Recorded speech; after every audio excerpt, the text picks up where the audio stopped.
Positivism Hindi प्रेक्षकों को स्वागत। हम इस हिंदी चैनल में नास्तिक कैसे हुए, हम नास्तिक कैसे हुए, गौरा की आत्मकथा वी बिकम एथिस्ट और हिंदी में डॉक्टर रणजीत ट्रांसलेट किया, अनुवाद किया, उसको आपके सामने मैं प्रस्तुत कर रहा हूँ। इसके पहले मैं आपको गौरा जी में का परिवर्तन कैसे आया, थोड़ा सा परिवर्तन कैसे शुरू हुआ उसके बोले। ये जब वे मदुरई में काम करते हैं तब तो वो मदुरई अमेरिकन मिशन कॉलेज में जब करते हैं वो उनकी प्रतिभा दिखाई, गौरा जी अपनी प्रतिभा को दिखाई। तब वो अमेरिकन मिशन कॉलेज के आचार्य उनको पूछे कि तुम क्रिश्चियन बन जाओ, ईसाई बन जाओ, तुमको मैं ये अमेरिका को भेजूंगा, पीच कराऊंगा और उधर रेडर बना, उस येल यूनिवर्सिटी में तुमको रेडर बना दूंगा, ऐसा पूछा। लेकिन गौरा जी ने इनकार कर दिया। तब तो वो नास्तिकता नहीं, आस्तिकता के बारे में उनमें शंकाएं भी उठी। लेकिन वो तो उस समय पर वो तिरस्कार कर दिया। मैं क्यों मजहब से बात चेंज, वो तब तक थोड़ा हिंदू समझता है क्योंकि रूढ़िवादी परिवार में वह उसका पालन पोषण हुआ। तब जब वो मदुरई मिशन कॉलेज के आचार्य, वो चीफ, उनको रिलीजियस परिवर्तन करने को पूछे तब सोचना शुरू किया, क्यों मैं ये रिलीजन का चेंज करना है, धर्म का परिवर्तन क्यों, किसके लिए करना है, क्यों करना है, क्या ये धर्म, हिंदू धर्म क्या है, क्रिश्चियनिटी क्या है, इसमें क्या भेद है। अब तक मैं एक ही धर्म समझता हूँ, इधर और एक धर्म जब बनने क्या चेंज है, ऐसा उनके मन में कई प्रकार के कंफ्यूजन थॉट्स आ गए। तब गौरा जी शुरू किए, पहले अध्ययन शुरू किया, उसके बारे में ज्ञान की प्यास के चैप्टर में ये ऐसे क्यों उनके मन में मथन, अंतर्मथन शुरू हुआ, किस प्रकार का अंतर्मथन शुरू हुआ, वो आज हम समझ में आ लेंगे। किस प्रकार उनके मन में मैं ईसाई बन जाऊं, इस प्रस्ताव ने अप्रत्यक्ष मदद की। जब वो अमेरिकन मिशन कॉलेज हेड उनको धर्म परिवर्तन करने को पूछने से पहले आपको तो तब गौरा जी इनकार कर दिए, मैं तो धर्म परिवर्तन नहीं करूंगा, ऐसा बोल दिया। लेकिन जब वो अमेरिकन का मिशन कॉलेज प्रिंसिपल उनको धर्म क्या है, ये धर्म क्या है, क्या हिंदू धर्म क्या है, क्रिश्चियन क्या है, ये मुस्लिम्स क्या है, ये सब कुछ के बारे में पहले समझना चाहते हैं। इन धर्मों में क्यों इस प्रकार के फर्क हैं, ये प्रकार जैसे एक ही गॉड है बोलते हैं, एक ही गॉड, एक ही ईश्वर है, एक ही ईश्वर, एक ही God, only one God for this world universe, only one God for universe है।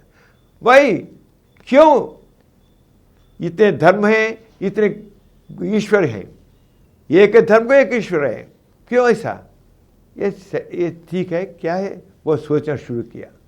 इससे उनके ज्ञान की प्यास से उनके बारे में अध्ययन शुरू किया। इस प्रस्ताव ने मुझे, मैं ईसाई बन जाऊं, क्यों, इस प्रस्ताव ने मेरी अप्रत्यक्ष शब्द की गौरा जी से कि गौरा जी कहते ऐसा, मैं हिंदू धर्म के रीति रिवाजों पर चलता था और अपने माता पिता की आदतों को ग्रहण किए हुए था, क्योंकि बचपन से मुझे इन्हीं बात सबसे ट्रेनिंग दी गई थी।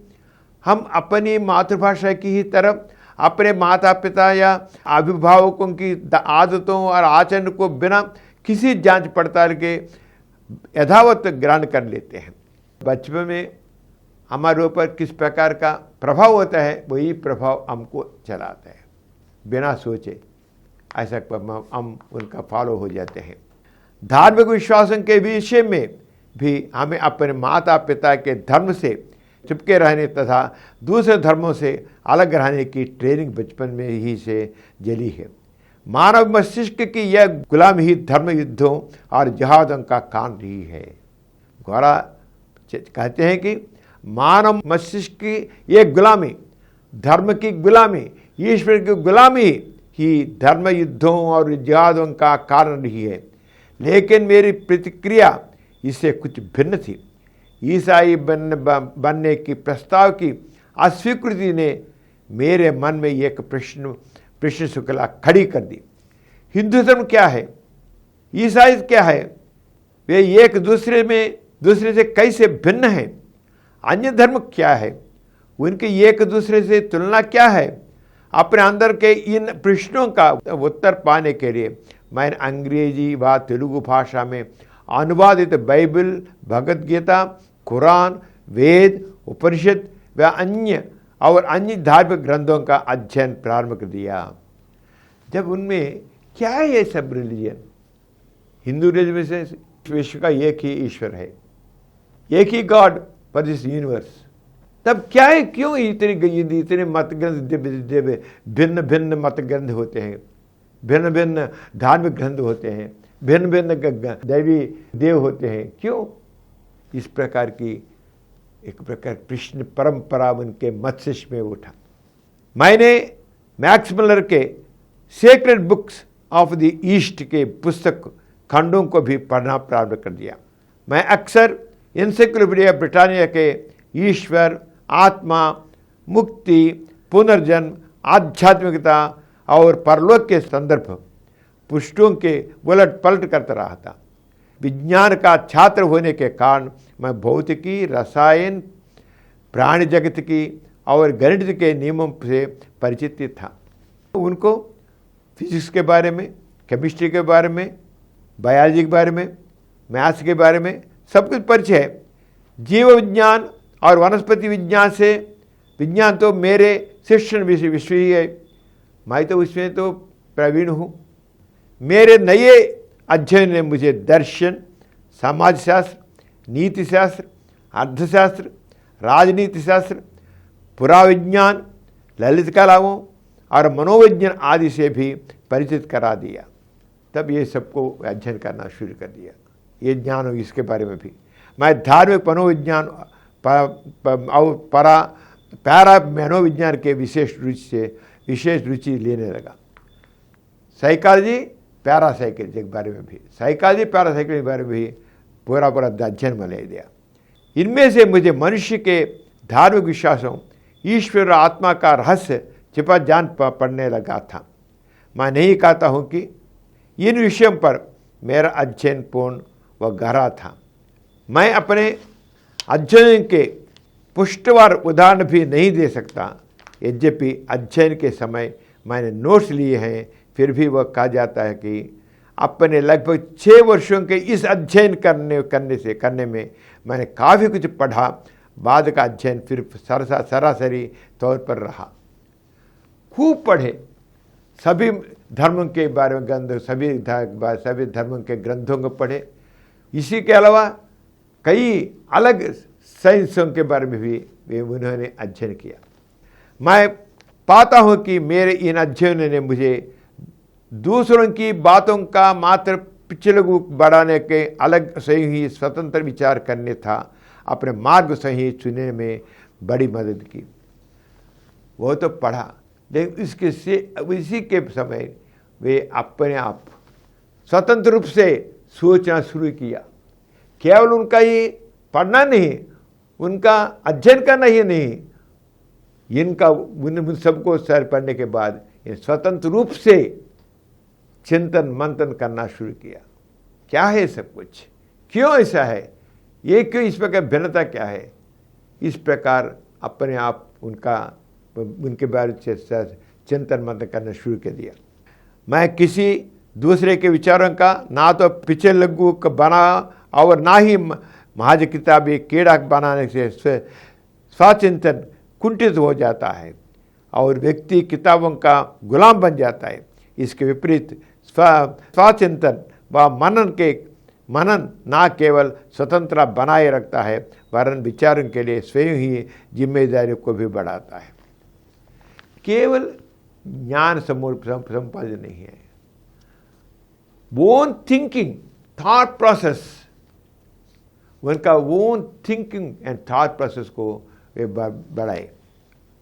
अपने अध्ययन के चिंतन मन के द्वारा मैंने ईश्वर के विचारों को हिंदू, इस्लाम, ईसाई या किसी भी अन्य धर्मों से निरपेक्ष रूप में धारित किया।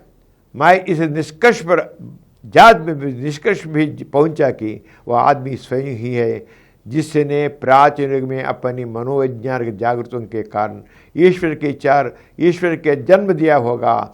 ईश्वर के अंतर्द्रव्य, ईश्वर के अतीन्द्रिय, अधिभौतिक, आध्यात्मिक, अलौकिक रूपों स्वरूपों का निर्धारण बाद के सभ्य समाज के चालुक्य और चतुर्जनों का काम रह गया, जो प्रारंभ में नैतिक आचरण की रक्षार्थ विकसित किया गया और बाद में भोली भाली जनता के शोषण के हथियार के रूप में थे।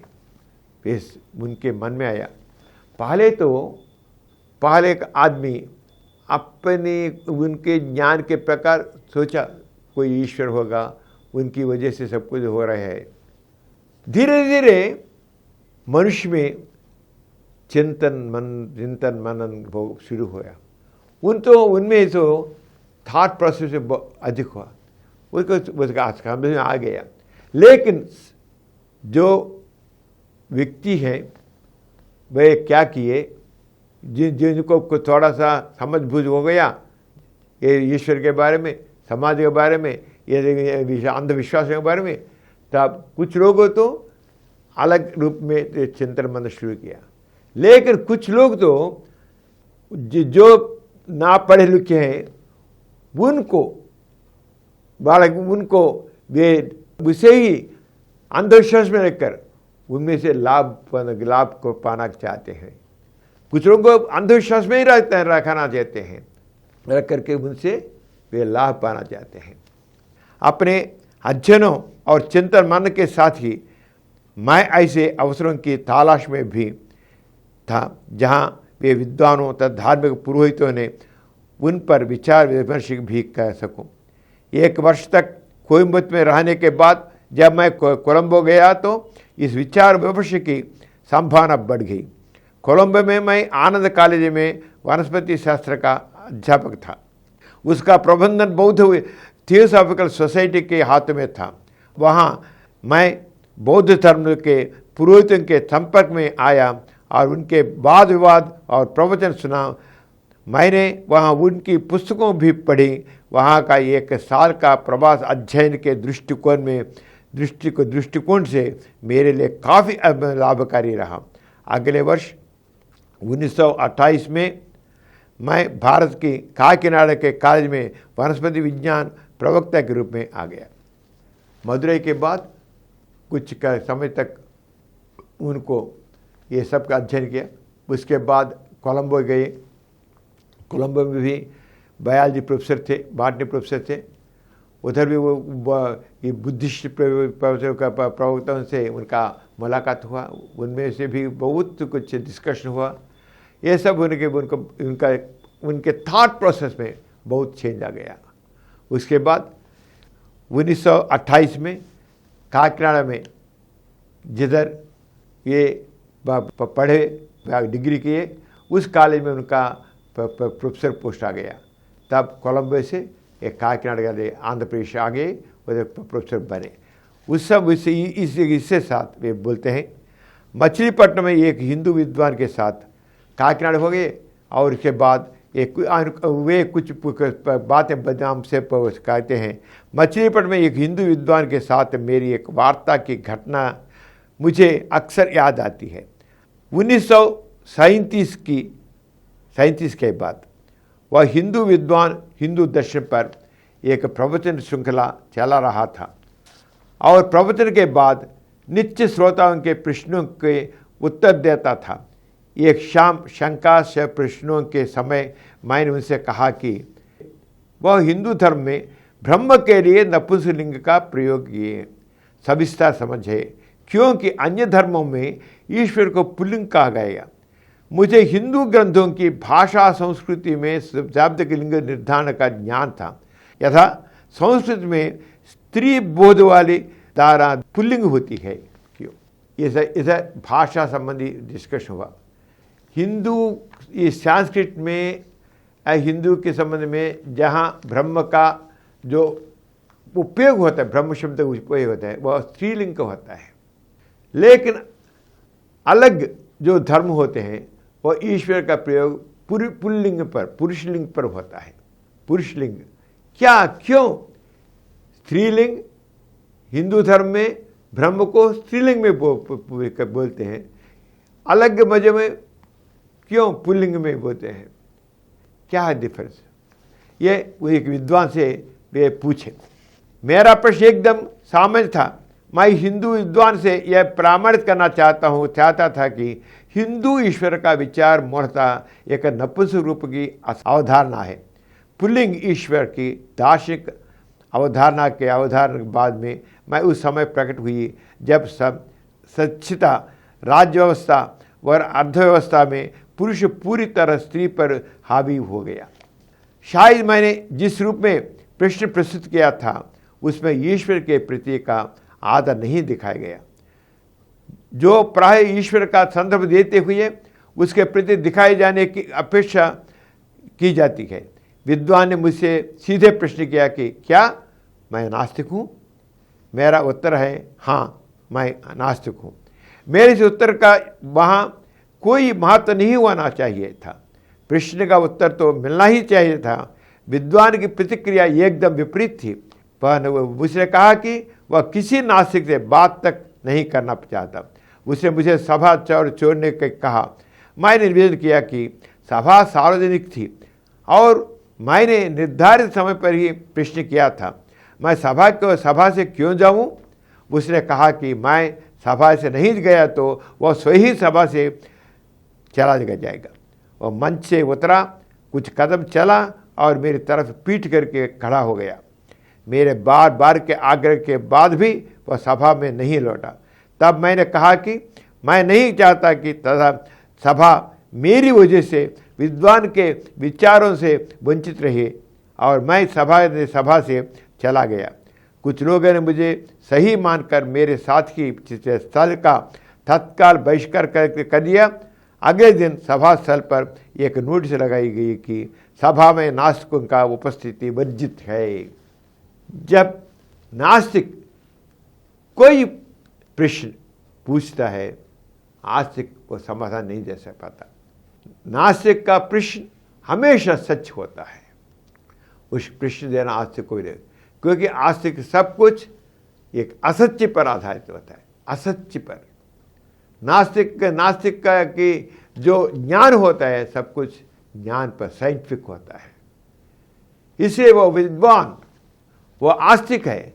तब मैं नास्तिकों को सांस नहीं दूंगा, नास्तिकों को सभा में प्रवेश नहीं दूंगा। इसलिए सभा से नेक्स्ट दिन, अगले दिन क्या बोले, उसके सभा में नास्तिकों का प्रवेश निषिद्ध है, ऐसा किया। मेरा उपरोक्त अनुभव नास्तिकों के विरुद्ध समाज में प्रचलित पूर्वग्रहों के कई अन्य अनुभवों में से मात्र एक है। शब्दकोश तक में नास्तिक शब्द को दुष्टता से परिघोषित किया गया। स्वयं गांधी जी ने मुझे सलाह दी कि मैं नास्तिक के अलावा कोई दूसरा विशेष चुन लूँ। उनका कहना था कि मैं चाहे जितना अच्छा काम कर रहा हूँ, पर नास्तिक नाम से मेरा काम असम्मानित हो, बदनाम हो बन जाता है। इन तमाम चेतावनी और कठोर अनुभवों के बावजूद मैं नास्तिक नाम को नहीं छोड़ा। मेरी समझ में केवल नास्तिकवाद की मानवीय प्रकरण में स्थायी और मूलभूत परिवर्तन का भाग बन गया। जो परिवर्तन से डरते हैं वही जानबूझकर सप्रयास नास्तिकता की बुराई इसलिए कहते हैं कि उसका विकास रोक जा सकता है। हर कोई जिसे बाद भी संततियों ने देवदूत कहकर पुकारा, अपने समकालियों को द्वारा धर्म विरोधी, धर्मभ्रष्ट व नास्तिक कहकर घोर प्रताड़ना का शिकार बनाया गया। मूसा, ईसा, मोहम्मद, जोन ऑफ आर्क ने और गांधी इस प्रताड़ने के प्रत्यक्ष उदाहरण है। स्पष्टतः नास्तिकता एक प्रकृतिवादी शक्ति है। नास्तिकों का निहित स्वार्थ द्वारा की जाने की वाली पूर्वाग्रही निंदा व प्रताड़ना से कदापि विचलित नहीं होना चाहिए। सरस्वती से 1922 में जब मेरा विवाह हुआ था, वे मात्र 10 वर्ष की थी। जब गौरा जी का विवाह सरस्वती गौरा से हुई, तब वो केवल सरस्वती के वर्ष के केवल एज 10 वर्ष की ही थी। मेरी तरफ वे भी एक रूढ़िवादी परिवार की थी, और रूढ़िवादी परिवारों में कन्या का विवाह उसके रजिस्ट्रा के होने के पूर्व ही होने का प्रचलन था। उस समय रजिस्टर के पहले हो जाए। कट्टर रूढ़िवादी तो कन्या के विवाह के लिए 8 वर्ष की आयु की सीमा निर्धारित करता था। मेरी बड़ी बहन की शादी 8 वर्ष की आयु में हुई। सन 1935 में बाल विवाह प्रतिबंध अधिनियम से पूर्व स्त्रियों का भविष्य बाल विवाह के कारण प्राय विनिष्ट हो जाता था कि कभी तो उन्हें बाल्यावस्था में ही गर्भधारणा झेलना पड़ता था, तो कभी वे बाल्यावस्था में ही विधवा भी हो जाती थी, और विधवा विवाह का कोई प्रचलन नहीं था। नए अधिनियम के बाल विवाह को रोक लगा दी। प्रचलन के अनुसार सरस्वती ने विवाह के बाद स्कूल जाना बंद कर दिया, और वह सब धार्मिक संस्कार करने लगी जो एक विवाहिता के लिए निर्धारित होते हैं।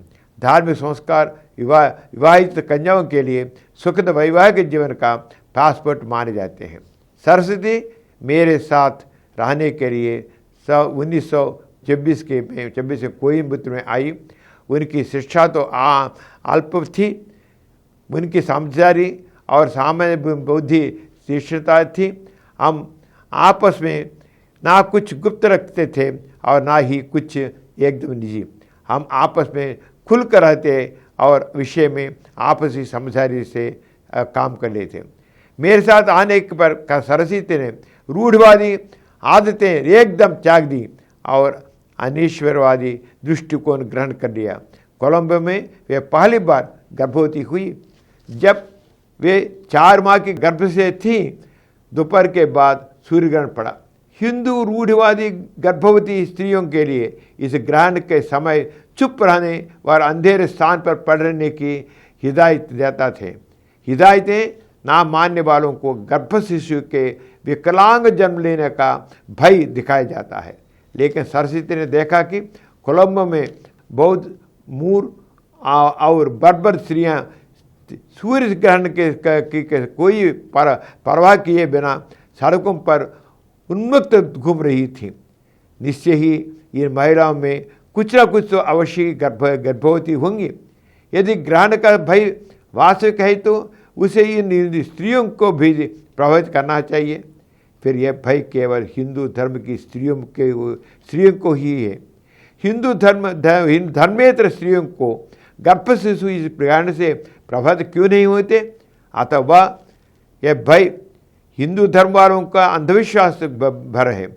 इसी प्रकार सोचते हुए सरस्वती ने ग्रहण पर प्रतिबंध का उल्लंघन किया। पूरे समय बाद सरस्वती को स्वयं स्वस्थ व सर्वांगपूर्ण शिशु लाभ हुआ। वह ग्रहण के समय सूर्य ग्रहण के समय वह सबके साथ बाहर घूमे, लेकिन सबको एक भय है, जब कोई गर्भिणी स्त्री सूर्य ग्रहण के समय बाहर घूमे तो जो बच्ची पैदा होंगी उनको विकलांग बन जाते हैं। लेकिन सरस्वती वह सूर्य ग्रहण के समय बाहर चलने पर भी किसी प्रकार अंगवय के लिए नहीं आया। इस अनुभव से सरस्वती को इतना दृढ़ बनाया कि फिर वे दूसरी स्त्रियों को भी अंधविश्वासों के विरुद्ध समझाने लगी। हमारे कुल 9 संतान हुई। सूर्य व चंद्रग्रहण दोनों ही इन गर्भावस्थाओं के दौरान गुजरे। सरस्वती ने वर्जना का उल्लंघन किया, पर सभी शिशु स्वस्थ ही जन्मे। नास्तिकता की दिशा में आगे बढ़ने में सरस्वती के सहयोग ने मुझे बहुत बल दिया। इस दिशा में हमारा पहला कदम अंधविश्वासों के विरुद्ध काम करने का था। बाद में जब हमने नास्तिकता के आर्थिक राजनीतिक कार्य को हाथ में लिए तो सरस्वती ने अवसरानुकूल श्रेष्ठता प्रदर्शित की और इस क्रम में बार बार जेल जाने का कष्ट भी होगा।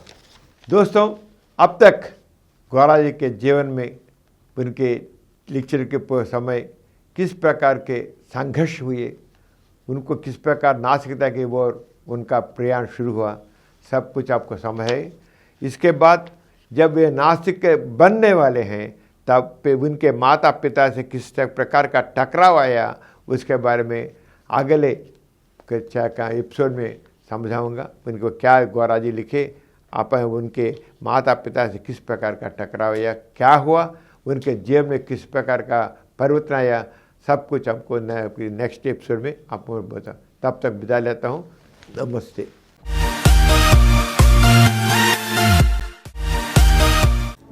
और कुछ वीडियो के लिए 20 करोड़ व्यूज प्राप्त किया डॉक्टर समरम मल्टी चैनल नेटवर्क समर्पित पॉजिटिव एथेइज्म हिंदी चैनल को सब्सक्राइब कीजिए, लाइक कीजिए, शेयर कीजिए और नीचे हुए घंटे के निशान पर दबाइए।